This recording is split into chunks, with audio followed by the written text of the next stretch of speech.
Welcome back to the channel and welcome back to another Bellator fight prediction video.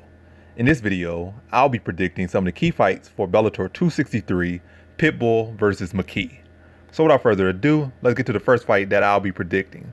So in our first fight, we have in the lightweight division, Islam Mamadov versus Primus.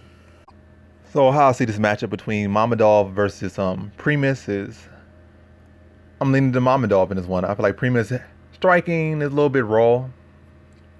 Grappling, there's no question he has some solid grappling. But I feel like Mamadov has a clear wrestling advantage. So the person with the wrestling advantage or at least the takedown advantage, in most cases that will be the wrestler. Mamadov has that edge on him. Primus might have a little bit of wrestling background or have wrestling background, but Mamadov wrestling, takedown offense, and I'm gonna say this. Basically, his wrestling just in a different tier than Primus. Primus might be the better BJJ submission grappling in this one, but I feel like Mamadov has a clear wrestling takedown, defending takedown, in control of whether this fight really goes to the mat. I don't really feel like Primus will have the greatest success trying to take it to the mat, and even whether it be traditional takedowns or trying to roll for like leg locks, little Imanari rolls and other stuff like that. No matter what he tries, I don't think he'll have the best success getting that position or getting that angle on Mamadov. On the feet, I feel like Islam Mamadov is the better striker. Like I said, Primus striking still look a little very raw. He got some decent kicks here and there, but like I said, not the greatest striker on the feet. I feel like Islam Mamadov is just the more fleshed out striker, and he'll have the takedown advantage. And on the ground, I feel like he's fully capable of addressing the grappling of Primus. I feel like he'll be able to like I said, out wrestle, take a fight to the ground when he wants to, or it would be a case of he'll just sprawl, defend Primus, and push Primus into his guard and land shots and just like not really engage with him too much in the grappling, or just use it to stay on the feet. I feel like it's gonna be a little bit of a mix of both. He might mix some takedowns here and there. When Primus gets sloppy, to score a takedown on him, or just to show that he can take him there, or show a different look. And then over the course of the fight, stuffing takedowns, scoring his own takedowns, and land some ground and pound there. I just feel like he's gonna have Primus a little bit worn down, then he'll start to unleash his offense a little bit more, looking for the finish. And I think he'll be able to find it probably around the mid part of that third and final round, to be able to get a finish over Primus, put him out of there. So in this one, I have Islam Mamadov via third round TKO. Now to our next fight, we have in the lightweight division, Usman Nurmagomedov versus Manny Muro. And for whatever reason, I think one person in the world is like really high on Manny Muro, maybe his family, or a very small percentage of people are really high on Manny Muro. But what I've seen from him, I'm not impressed at all. He looks nothing to write home about. He looks like he's just being brought in here to giving Usman Nurmagomedov another highlight. That's what it looked like he's bringing. You could like flesh out your highlight a little bit more. Here's another guy. Let me give you like 5 more Manny Muros, and you could just do whatever you want with them, but make it spectacular. That's what like Manny Muro's been brought in. Like striking looks basic or below basic. But yeah, this is not a Manny Muro diss track, so let me just get to the point.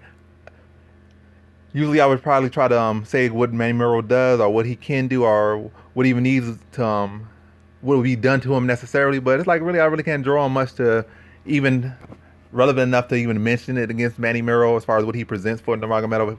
In reality, he don't present nothing. Striking, Nurmagomedov will win that. And this Nurmagomedov prefers to strike, so he has a high level of striking. Definitely high level for MMA. Definitely high level striking. It's not like a case of, oh, he got like Bellator level striking or got low tier level striking. This guy can strike with the best in this division. Well, I say he will outstrike everyone in the welterweight division or in the sport. Definitely not, but his striking on a high level. He's a high caliber striker and has high caliber grappling, but he prefers to strike in most cases. I think that's gonna be another case. I feel like in this one he can outstrike Muro.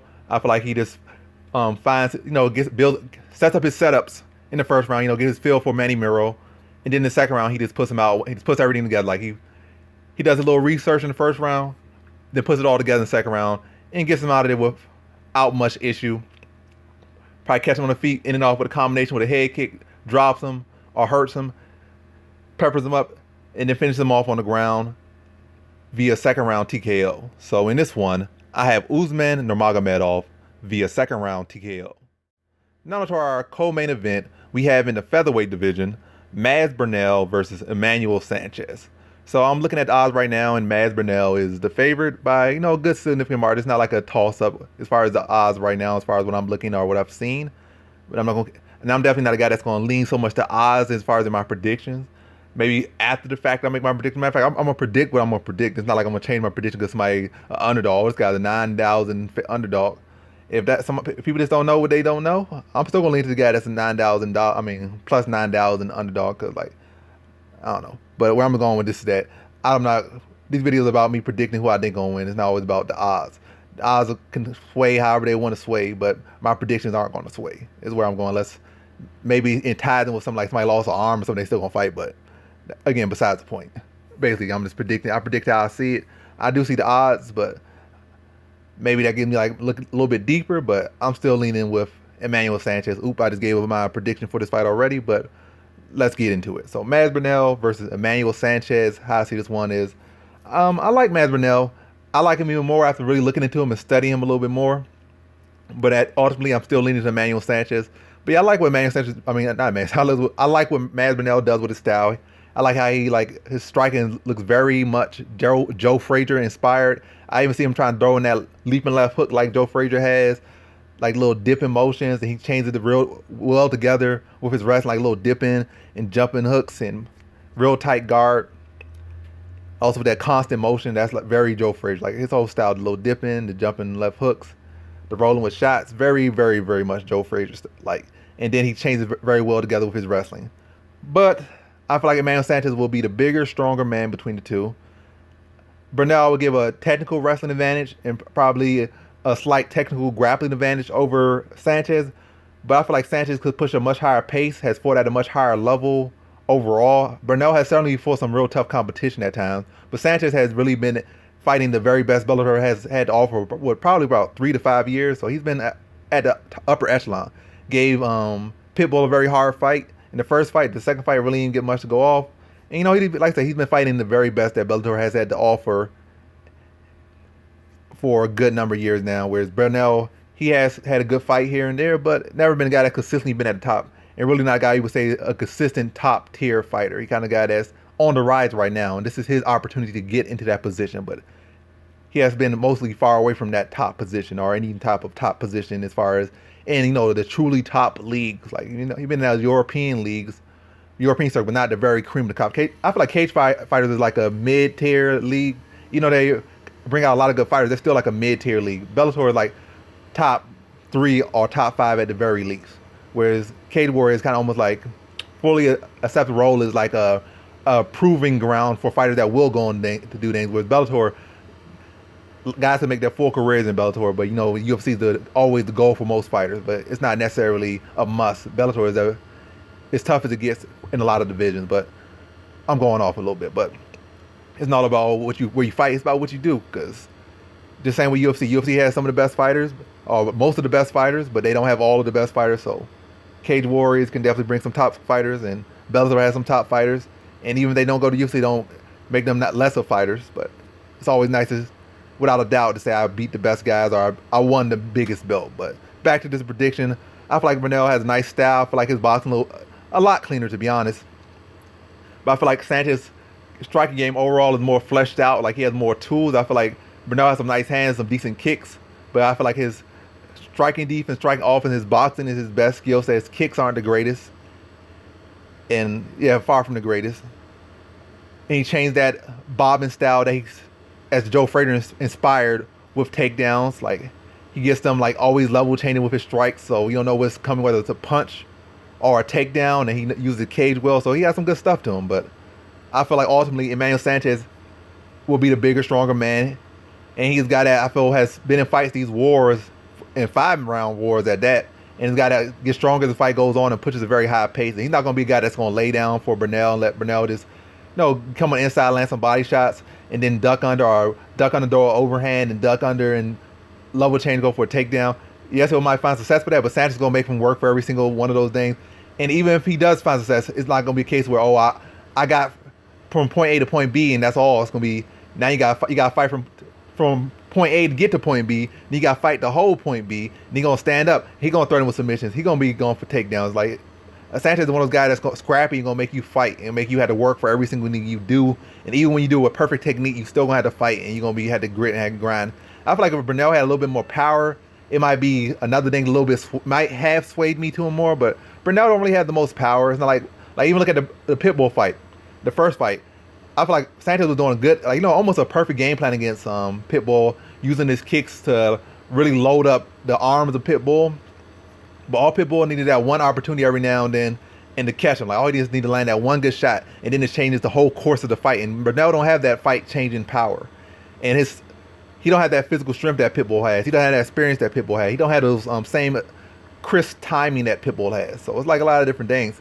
I feel like Burnell really best chance to win this fight is via decision. I don't see him submitting Sanchez. So I feel like he just has to fight a smart game plan and really be able to keep pace or outpace Sanchez. I feel like outpacing Sanchez will be a tall task. I don't think he'll do that. I think he can fight a very smart fight and just maybe be a step ahead of Sanchez, just technically, and that'd be his best path. But as far as pure outworking, outgritting, it's gonna be a hard task. But I feel like with this case, like I said, he gonna have to work for everything. And I feel like that pace is gonna break him down. I feel like Sanchez's work rate is throwing that volume out there and having to deal with that muscle and had to deal with that strength and all these different battles and exchanges. I feel like Sanchez is going to thrive in that type of environment. That's also like a good for Burnell, but in this case, it's going to backfire against Burnell. It's going to tire him out. It's going to fatigue him. And Sanchez is only going to get stronger. He's going to invite that battle. Yes, you want to roll with some shots. I'm going to give you more shots. You could throw some shots at me. I'm going to eat those shots, come back at you, and like see who can dig deeper. And I feel like Sanchez is going to be able to dig deeper. I'll work him. And that size and that strength and that pace is going to wear on Burnell. And I feel like Sanchez is going to be able to take out a tired Burnell in this third round. And I see him doing it via submission. So in this fight, I have Emmanuel Sanchez via third round submission. Now to our main event, we have in the featherweight division, Patricio Pitbull versus AJ Mckee Jr. for the undisputed featherweight title of Bellator. And how I see this fight right here is this a very interesting matchup, very exciting matchup. No matter who wins, this is a fight for the fans. If you truly love MMA and you truly know what let me not go too far, but you like MMA and you actually respect, know what talent is and know what skill is, and you know to say, it's UFC this, UFC that. Bellator is trash and Bellator is that, and you're just not like a sheep. This is a great fight for pretty much anyone with sense, is what I'm saying with this one. This is a real good matchup right here. If you like MMA, you like fight, you like quality, you like skill, tune into this fight. Without a doubt, don't miss it.